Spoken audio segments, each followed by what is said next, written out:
একটা শান্ত গ্রাম, নাম তার শিউলিপুর।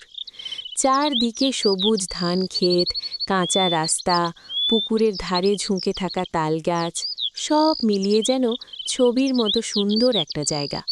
সকালে এখানে ভেসে আসে পাখির ডাক, গরুর ঘণ্টার শব্দ। গ্রামের এক কোণে আছে এক পুরনো পরিত্যক্ত বাগান, যাকে সবাই ডাকে শিউলি বাগান। গ্রামের লোকজন বলে, সন্ধ্যার পর সেখানে গেলে নাকি দেখা যায় সাদা কাপড় পরা এক ছায়া শহরের কোলাহল থেকে দূরে। ছুটির আনন্দে ভর করে গ্রামে এলো ১২ বছরের এক ছেলে, ঋদ্ধি। কৌতূহল তার চোখে সব সময় ঝিলিক মারে, মাথায় হাজার প্রশ্ন, আর মনে একটুও ভয় নেই। একটু দুষ্টু, একটু চঞ্চল, কিন্তু ভীষণ সাহসী। ঘুম আসছে না। ঋদ্ধি চুপচাপ উঠে দাঁড়ায় জানালার পাশে।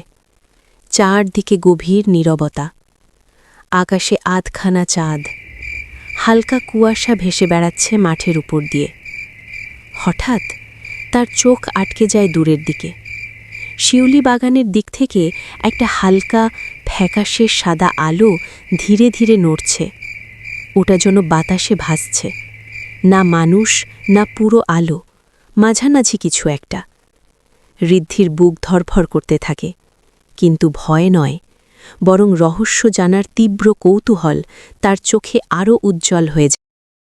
ঋদ্ধি পরের দিন গ্রামের মানুষকে সাদা ছায়ার সম্পর্কে জানতে চাইল।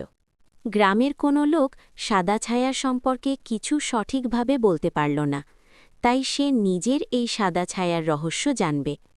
ঋদ্ধি ভয় না পেয়ে পেতনিটাকে জিজ্ঞেস করল, কে তুমি, আর এইভাবে গ্রামের মানুষকে ভয় দেখাচ্ছ কেন? একদিন আমি আর আমার নাতি ওই বাগানে এসে কুয়োতে পড়ে মারা গিয়েছিলাম।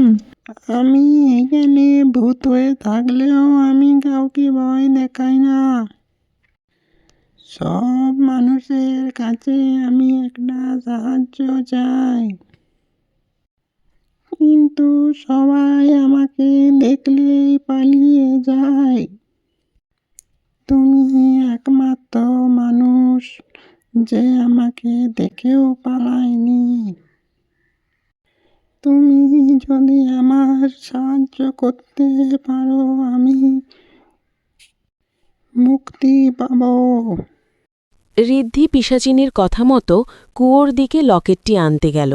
কিছুক্ষণ পর সে লকেটটি হাতে নিয়ে পিশাচিনিয়ার কাছে নিয়ে এলো। লকেটটি হাতে পেয়ে পিশাচিনী খুশি হল ও ঋদ্ধিকে ধন্যবাদ জানিয়ে অদৃশ্য হয়ে গেল।